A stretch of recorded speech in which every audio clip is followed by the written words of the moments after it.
Okay, as I see that not many other people are knocking at the door, I think we can start. So hello everyone and welcome to the sixth webinar of this series of the SMALEI Digital Academy. Today with our speakers, we will explore how communication can drive sustainable change within organizations, the impact of sustainable communication, and we will explore also some best practices in the sector of communication and sustainability. This webinar is part of the SMALEI Erasmus project, an initiative focused on improving the sustainability of adult learning and education providers across Europe. SMALEI, the name stands for Sustainability Matrix for Adult Education Institutions, and the main goal is to empower adult learning education organizations to meaningfully contribute to societal developments by addressing environmental and climate challenges. The project is coordinated by the European Association for the Education of Adults, and we collaborate in partnership with many organizations from the Basque Country, Germany, Belgium, Turkey, Sweden, and Poland, and also in Brussels. Today, we encourage you to actively participate to this webinar. You can use the chat, and we're going to open the floor to you for a Q&A sessions at the end of the presentations.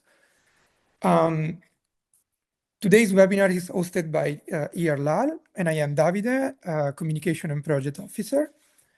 And before I introduce the speakers, I would like to remind you that the webinar is recorded. So if you don't want to appear online or have any presence, you can turn off your camera. But as we said, we invite you to collaborate and join the discussion. So moving forward, I would like to introduce our speakers. Today we have Alice Patault, sustainability and communication expert and professor at the IHECS in Brussels, and Vasiliki Katsikerou, education and advocacy advisor, PhD candidate at the Vrije University in Brussels, and co-founder of the European Alliance for Social Innovation. Everyone. So Alice, I give the floor to you for your presentation. I hope you will enjoy this webinar. And so, yeah, the floor is yours. Thanks a lot, Davide. Hi, everyone. I will share my screen. Okay.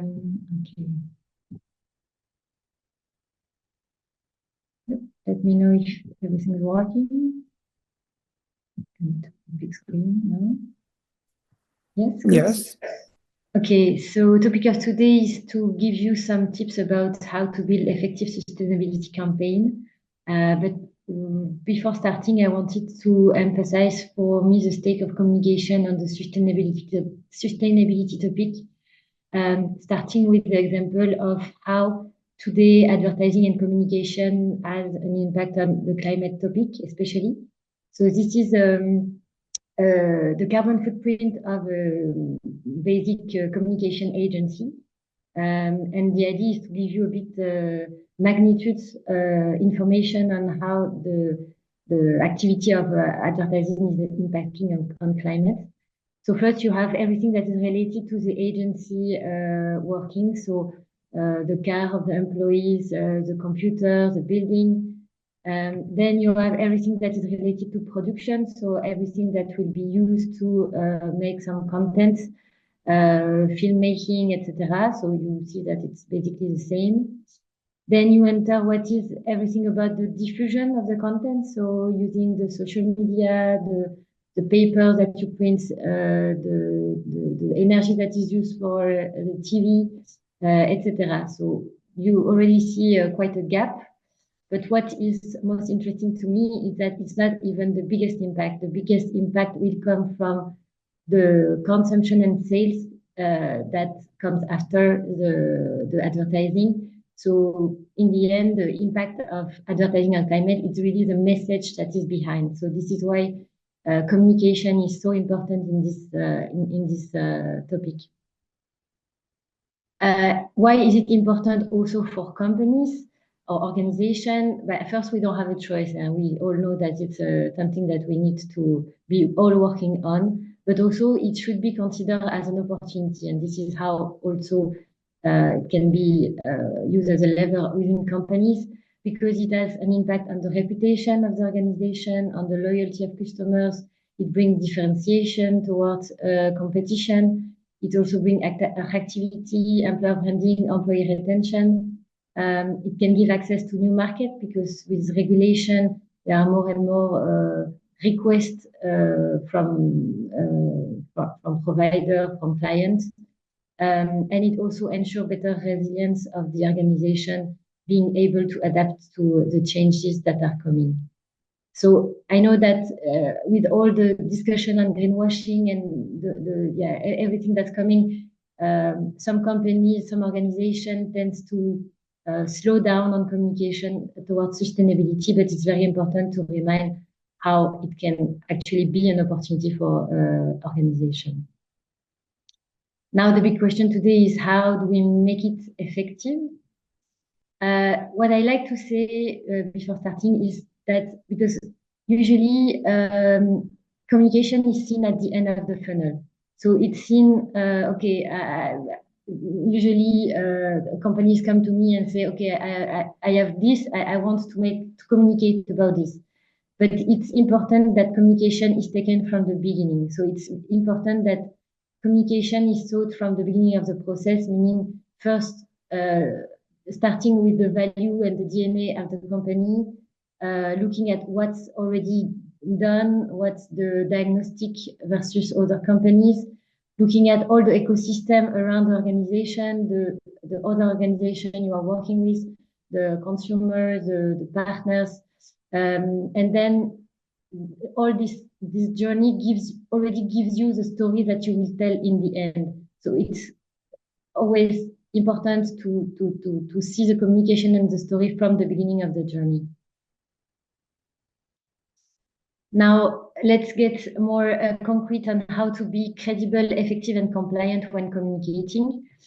So this is based from a study that has been done in Belgium 2 years ago.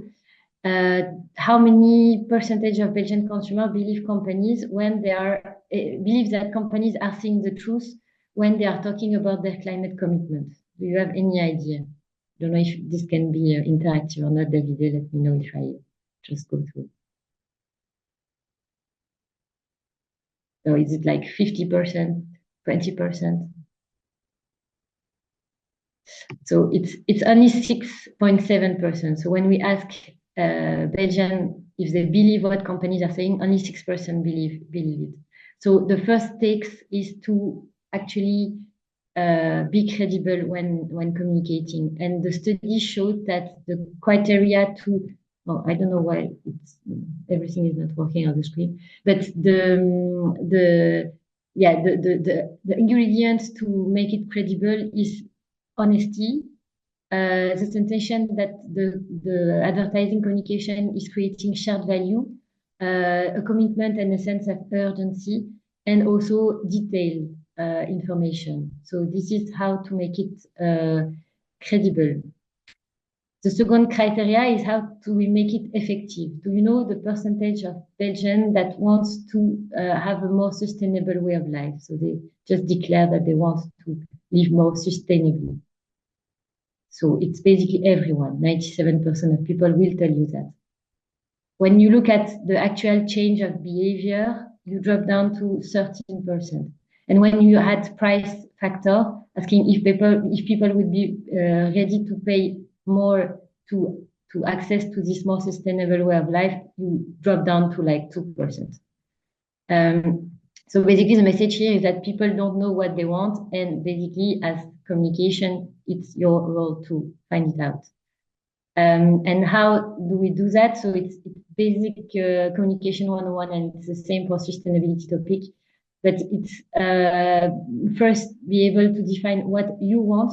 through communication. What do you want to reach? What you want to achieve? Then identifying what the people you are talking to actually want, and to make sure that you both get there. Basically, this is really because we don't have much time, so I'm trying to make it as simple as possible. But first, defining what you want is being able to identify your audiences. So knowing the people you are talking to, so being really curious about those people and very specific, because you cannot talk to everyone. So defining the audience, and then understanding what are the behavior of those specific category of people and where you want them to get. So there's the current behavior and the behavior that you want them to achieve. This needs to be very clear for you in order for you to build your communication. But that's not all, because you need to get heard by those people, and so you need to know what they really need. And usually we miss identifying what they really need. So, for example, if I'm selling, I don't in the wall. Do people really need these appliances? No, people, what they need is to make hole in the wall.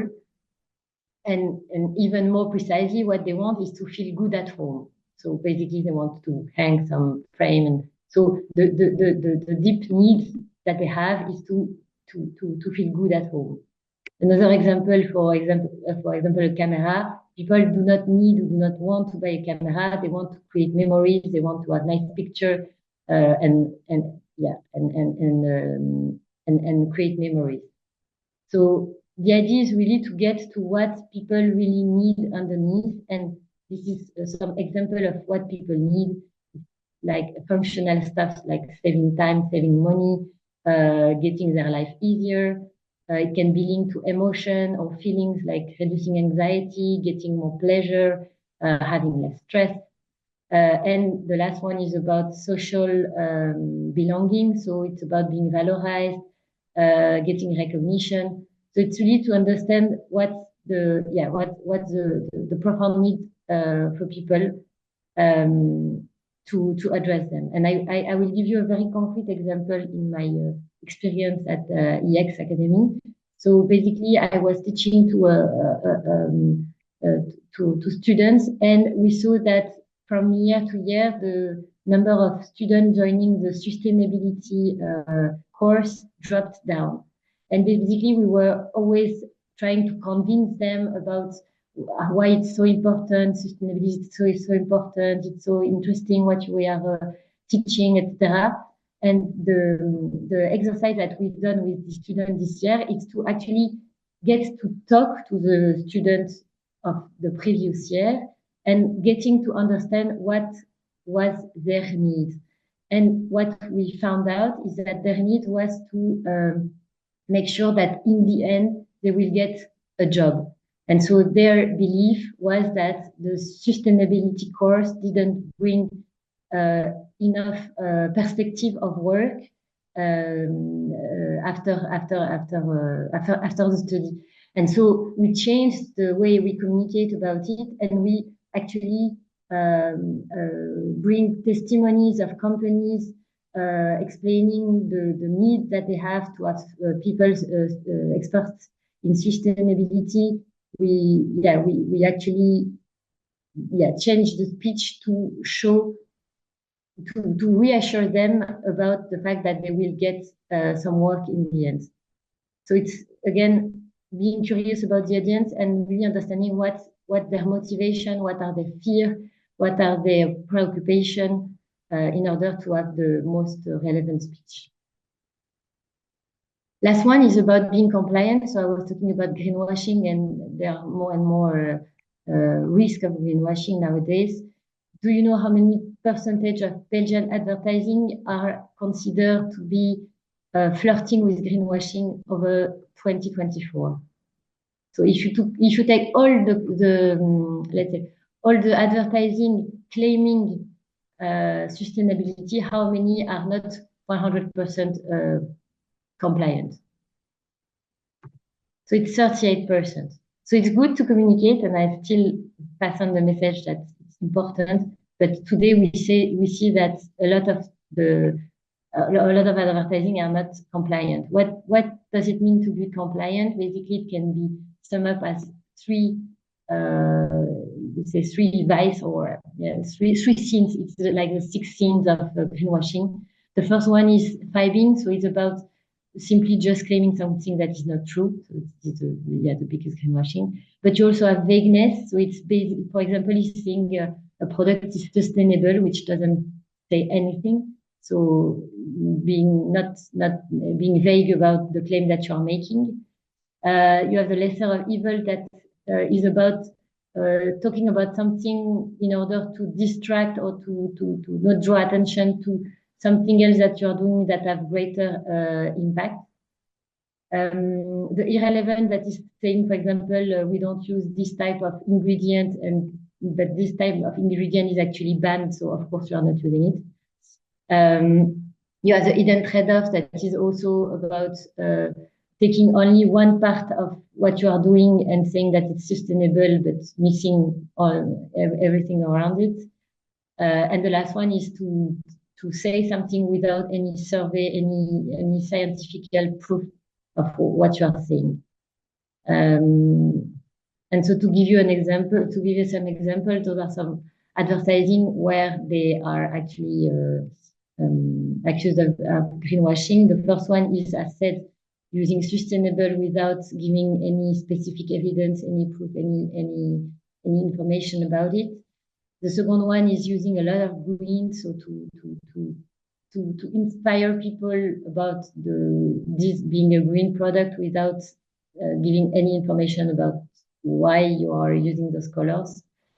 And the last one is an interesting one as well, because it's something that is in a company, airline company, and that they are proudly claiming that they are using single-use plastic-free material for the food, missing that the biggest impact that they have is actually the fuel that is used for the plane. To give you some example on the mistake that can be made and the risk of being accused of greenwashing. So when you get to those credible, effective, and compliant communication, for me, the best advice is to involve your community, because behind companies, behind everything, there are people. And the best way to have the most effective communication is to start from there. So starting from the inside, training ambassadors, because you always have some people that are already the low-hanging fruit, people that are already convinced, that already are sensitive about the project, and the more you rely on those people, the more they will carry on the speech, and the best way to communicate is through people. Then onboarding your partners, because again, the biggest your network will be, the strongest will be your communication and actually the project behind your communication, and to consult the audience. So again, if somehow you are worried about being wrong or being accused of greenwashing or afraid of not being credible enough or not have all the information, for me, the best advice is just to ask, because again, we are people and we are just human, and the best, nobody will blame you for actually asking, and yeah. So I don't know if I was fast or not, but so to sum up the message, the first advice is to think about communication from the beginning. So not wait until the end to say, okay, now how are we going to communicate about this? The second one is to be truly curious about your audience. So again, people, talk to people, ask people, understand, and be really interested in what people need, what people fear, what people want. And it's by really trying to understand them that you will get the most effective way to speak to them. And the last one is to collaborate with your ecosystem. Your ecosystem is not your enemy, it's not your competition, it's not your, again, think about them as people that have the same doubt, the same question, the same fear as you, and that will that together with collective intelligence, you will actually get much further than if you go on your own. So that's it for me. Amazing. Thanks a lot. So we can move on with Vasiliki's presentation. She will be discussing about examples of successful communication for sustainability campaigns in the education and environmental sector and NGOs. So after her presentation, as we said, we will open the floor for a Q&A session.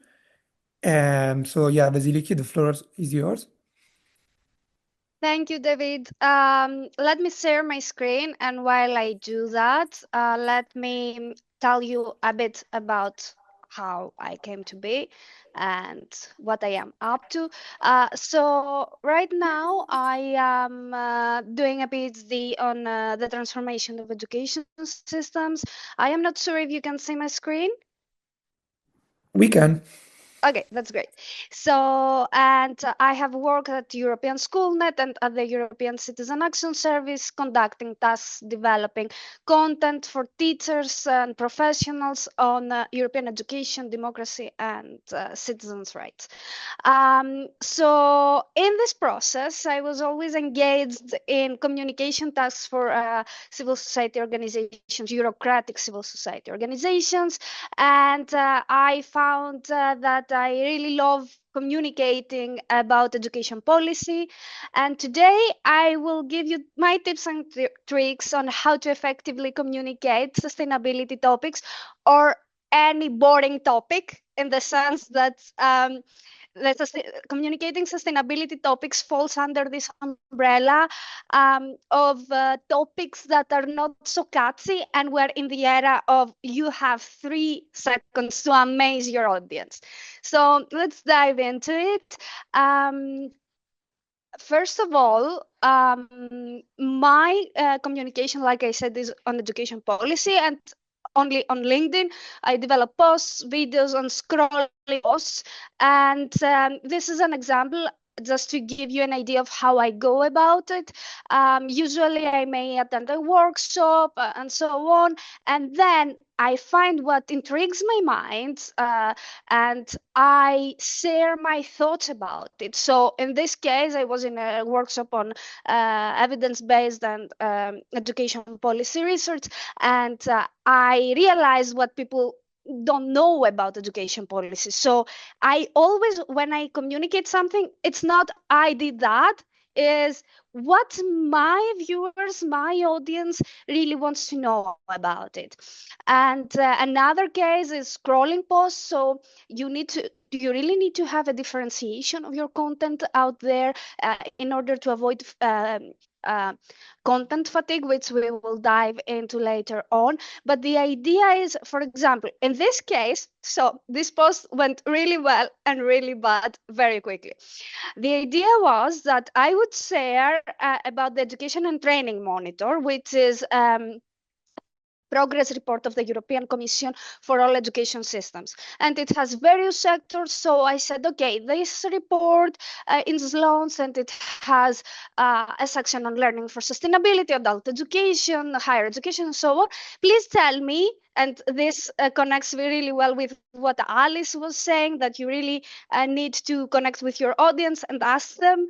And I did not expect any response, because, okay, I was getting responses in my comment sections before, but it felt really weird to really go out there and ask them what they want from me. And people responded, which was good and bad, because I am still behind on these videos.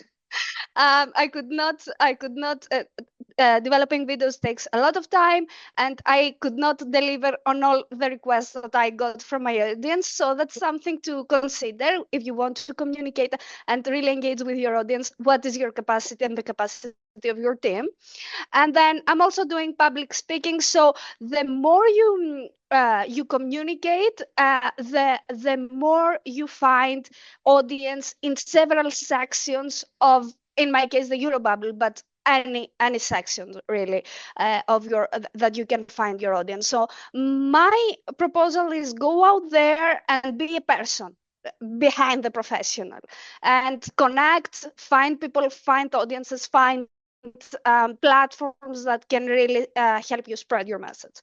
Now, before we dive into how to build your narrative for sustainability, I would really need to remind the basics. A campaign is about reach, which has to do with increasing your followers, mostly a quantitative approach to things, and engagement, which has to do with deepening your connections with your audience. Okay, now reach can also have a qualitative aspect in the sense that if you're not let's say an influencer, a YouTuber that just wants to get their numbers up so that they can be financed by the algorithms, and if you have a specific message to communicate, and this is the reason you communicate, it's not just for the followers, then it's not only about the numbers, it is also about the value of the audience these followers reflect. So the idea that you make a very catchy post that increases your followers but is not the audience that you would really like to have is something that you need to consider. Do not, if you are communicating intentionally for a cause like sustainability, you should really avoid very generic posts that would bring a lot of followers, but it would disorient the strategy.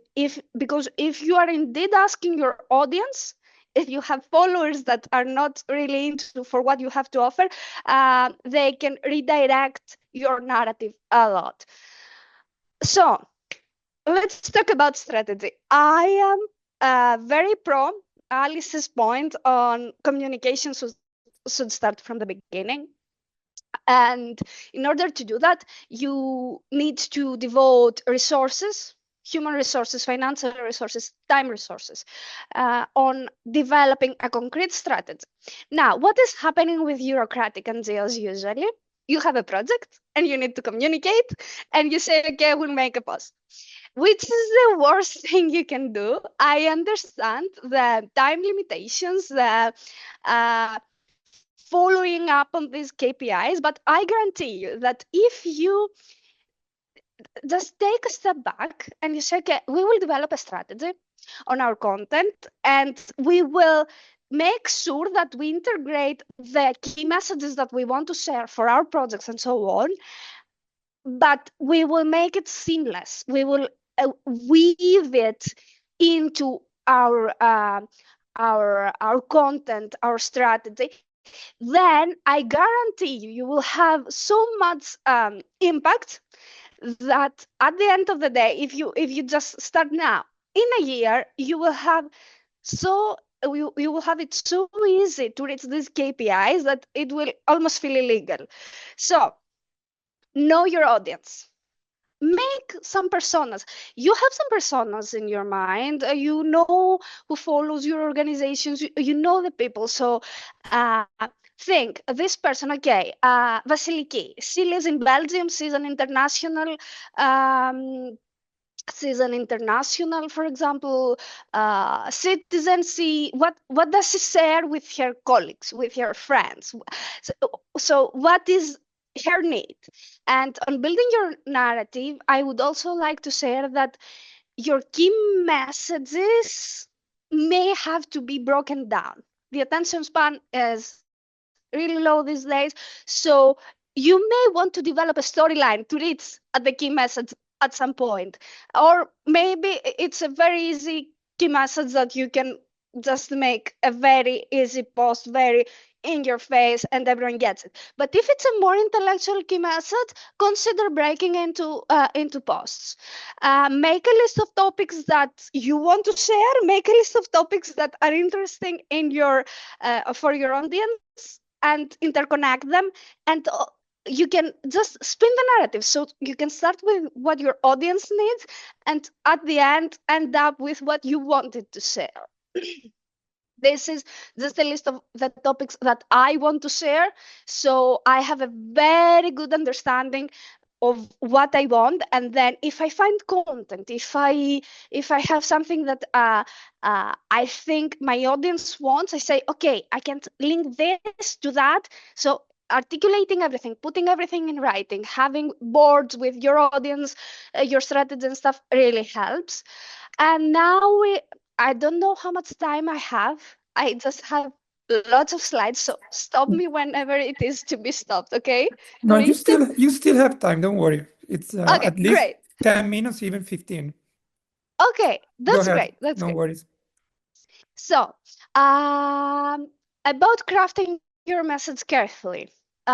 Most of the times, organizations just have this institutional approach to things, but at the first line, they just put a line or a question addressing the audience, like, do you feel excited about that? Which is great, but we can do more than that. We can develop a holistic approach to our voice guidelines, and depending on the topics, depending on the specific audience that we're addressing with this post, we can even have slightly differentiated approaches. Okay, so if you want to address the person behind the professional, you can have a more casual discussion, like a more casual articulation. But if you want to share something for the policymakers to see that you're doing, then you can have.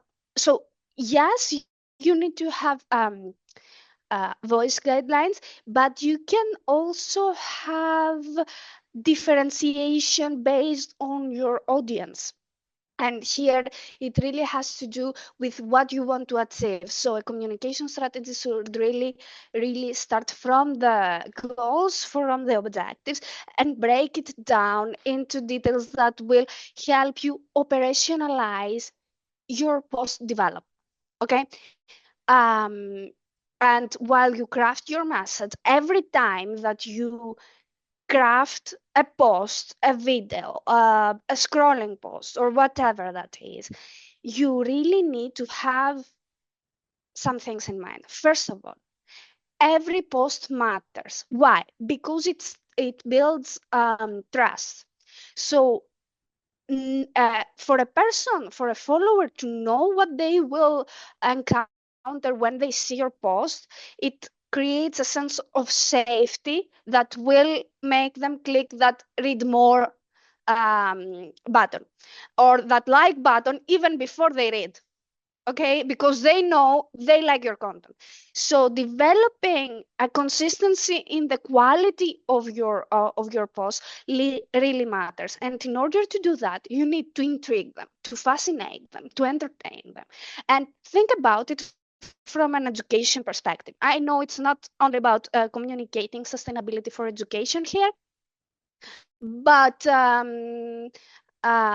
and it's in general for sustainability, but I would really like you to dive into your learner's shoes and think, when is the most transformative learning experience that I have? It's when there are cognitive processes in my head that really create this sparkle in my head, this intrigue. And this is what you need to do with every post of yours. Do not think about what you need to share. Think about what your audience needs, and then package it. Think back to the narrative building and really weave your message into something that is interesting, informative, so that at the end of the day, the follower really has this sense that, oh, I know this content, I haven't read it yet, but I will click the like button. And is that a webinar they're doing? Oh, I really want to see them in person. And here we are. I would like to give you some ideas on how to never stay out of content. First of all, for hooks, I would highly recommend that you make saving posts your natural way of scrolling. So if you see a post that has something that you like, either they really nailed down how to hook you, or they really spin the narrative and it was a fun articulation, like a nice joke, if they have content that you would like to repurpose, all these things are really valuable for you. And as you scroll, as you're doing something that is not considered the productive thing to do, you can be really productive and really creative in this process. For example, for me, a content that I would like to repurpose and I didn't have the time because I'm also doing my PhD and other stuff. Communication is not right now my full-time job. I would like to repurpose the Green Comp. The Green Comp framework is the framework of the European Commission for green competences, and there is so many things to address there that I could for sure make a year of content just getting inspiration from the Green Comp framework, which is fascinating because in bureaucratic NGOs, what we have is a vast amount of reports that no one reads, and the main problem is what is the purpose of civil society organizations. It's civil society, right? It's to connect what the European Commission doing, what the politicians are doing, to the grassroots level and to the main to the basis of our citizens. So what we need to do actually is exactly that: repurpose the content that is provided by all these organizations and explain the rationale in an interesting and fascinating way. So you can work smart also for developing your own content. It's not only about repurposing other people's content, but you can make your online resources, the resources of your organization. You can also repurpose your resources. You can develop B-roll footage. For example, you are in the office with your team. Take some footage and you'll see when you want to have something to share in a video, you can use it then. B-roll video footage with a voiceover is the best solution for easy videos, clean videos that really put you in the room. So whenever you are anywhere, just take a video. You go to an event, take a video, put the camera somewhere, and I know people at first feel a bit, I embarrassed to take videos of them or of their team when they achieve something, but it is actually what our job in civil society organizations is to disseminate. Part of our job, of course, is also research and developing content. But if this does not reach a wide audience, then we really need to reconsider what our processes are and how we can step outside of our comfort zone to achieve the needful impact that civil society organizations should have. So it's not only about working smart, not hard. It is also about working hard. The idea is that, again, you really need to have a dedicated person that really ties of the key messages and has the overview of your communication strategy. You really need a person, a community manager, a communications expert that is not tied into developing graphics, developing editing videos. You need someone that is a narrative builder. Another aspect for sustainability and in general, again, for boring topics, and it's not a boring topic for everyone, but it's a boring topic for most, and that's what matters in communicating in vast audiences, what the most people think. So do not get into one type of post. Like some people have a post with a photo, some people just a post. you need to be consistent in your visual identity. So whenever you have a post with an image, it cannot be like very different feelings. The image has to have a consistency, but do not get into the same thing all the time.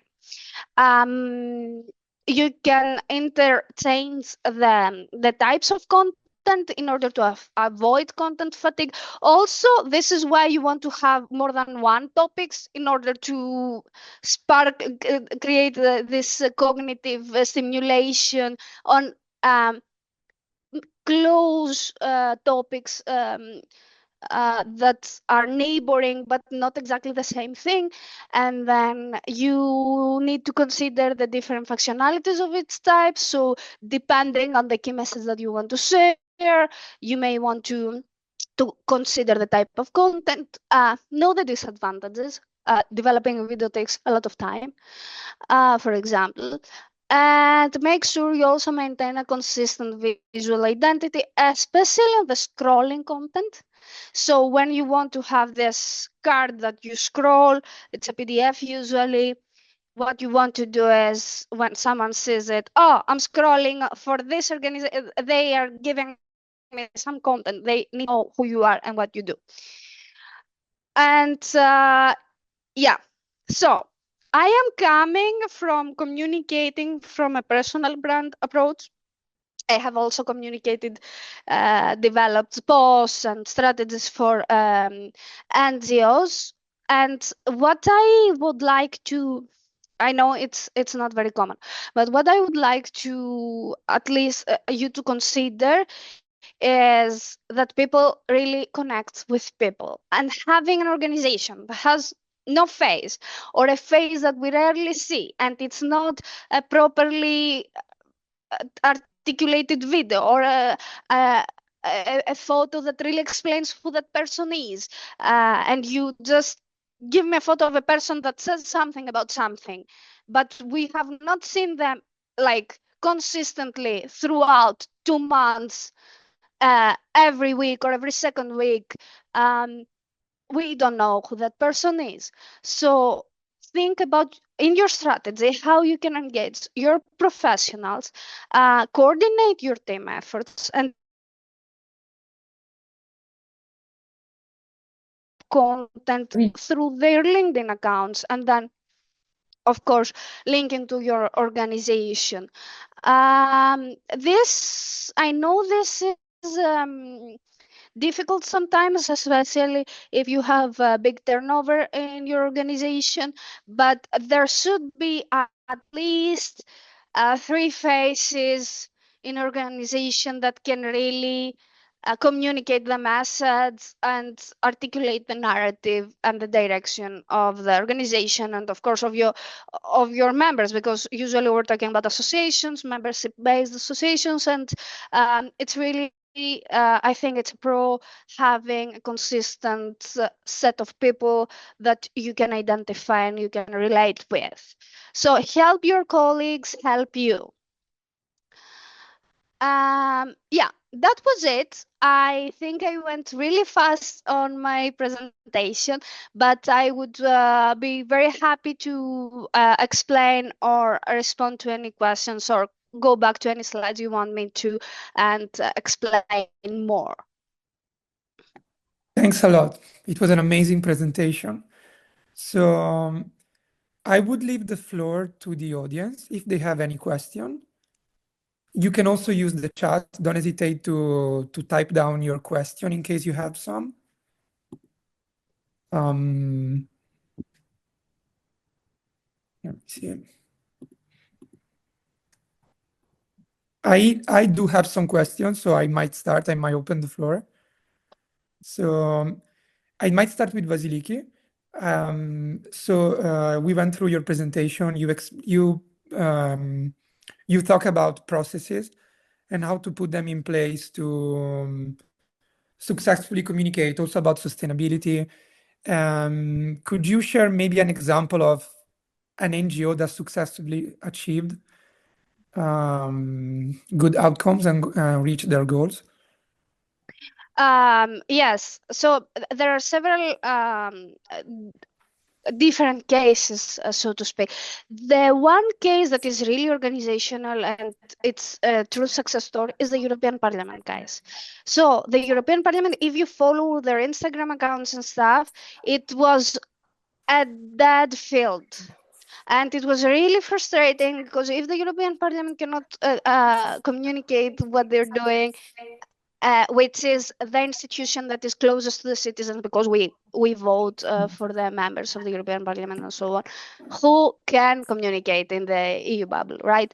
And they really nailed it down. They put a Gen Z team, and it's amazing because I had I was in an event about communication professionals in the EU bubble, and a person from the team was there, and I asked them, how do you make sure, like, how do you what are the processes? And she's like, so we develop the content, and then our superiors take the videos and they show them to their 15-year-old children, and if their children approve, the content is approved.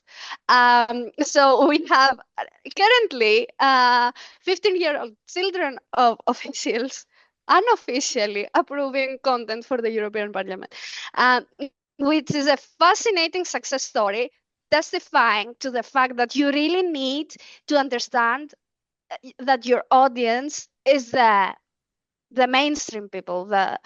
So this is an exemplary example. Also, Chloe Mikolas Zach, I don't know, she's on LinkedIn. She's doing an exemplary work with communicating sustainability.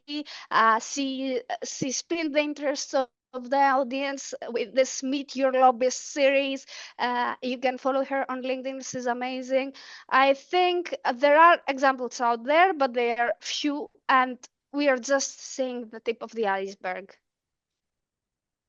Thanks a lot for the answer. I see we have some questions in the chat, so we might go through them. And of course, those are questions for the both of you. So Charlotte is asking, in terms of diversifying audience away from the usual suspects and those who are already following your organization and its sustainability work, what can you do? So I think it's a matter of reaching more people and going beyond indeed your usual audience. Is this a question for me? For the both of you, maybe I can address Alice this time, as you answered the previous one. Yeah, the first thing that pops to my mind is to partner with other people that have different audiences. So basically, it's so hard to get to reach people that are not your usual audience, and you will save time and energy by getting the people where they are. So I'm taking an example because I'm also co-founder of an event that Charlotte knows about, actually. That is an event for families. And basically what we do is we provide activities for families to experiment the change and the new behavior to have a more sustainable behavior. We are people that are so concerned about it that we are actually building an event around it. So our own network are people already sensible to the topic. So the big question is, how do we get to reach the people that are not normal people, but the people that are maybe further from the topic. And so what we do is that we think about where are those families and what are their preoccupation. And basically the preoccupation is just to find a nice activities to do with their children during weekends. That's it. And so basically we need to communicate where those families usually take information on what they can do with their children. So it's just getting where people are already looking for information. And so, for instance, in this example, we are partnering with some family platform activity, or this kind of platform that are not related to sustainability, but where we will we will try to get into their own ecosystem to talk to those people. Mm-hmm. Nice. So it's a matter of going where the audience is. Yeah. And find them there. Thanks a lot. We also have another question from August.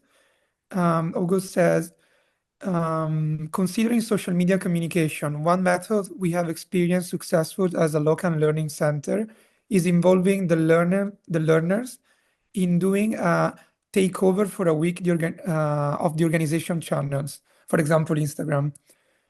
Do you have similar examples of your involvement? Is that for me? Yeah, if you want to take the floor, yes.